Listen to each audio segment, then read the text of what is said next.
Baby আসো। Baby মানে কে আপনি? আরে চিনো নাই? এই যে আমি তোমার বয়ফ্রেন্ড। আসো, ডেটে না যাবা? তুমি না সবসময় বাইক নিয়ে আসো, আজকে রিক্সা নিয়ে আসছো কেন?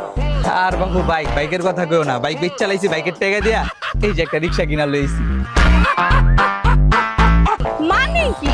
কি করবো কও, তেলের যে দাম 200 টাকা লিটার তেল, টাকার সাবজেক্ট তেলে বাদ দিলাম 2-3 ঘন্টা সিরিয়ালে খাড়ায় তারপরে তেল লইতে হয়, তাও কি 1 লিটারের বেশি দেয় না।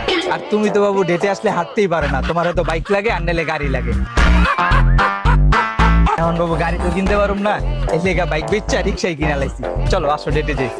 তেলের দাম বেশি দেখে তুমি বাইক বেচে রিক্সা কিনে ফেলবা? তুমি শুধু টাকাটাই দেখতেছো। এই যে পাম্পে গেলে যে 4-5 ঘন্টা সিরিয়ালে দাঁড়ায় সময় নষ্ট করতে হয়, অতটুকু সময় আমি রিক্সা লয়ে বাইরেলে 4-5টা খেপ মারতে পারুম, আর খেপ মাইরা 500-600 টাকা ইনকামও করতে পারুম। এই যে তোমার লগে দেখা করতে আইতে আইতে অলরেডি 2টা খেপ মাইরা 400 টাকা কামাই হলাইছি। আহো দুজনে ভালো একটা রেস্টুরেন্টে যাই।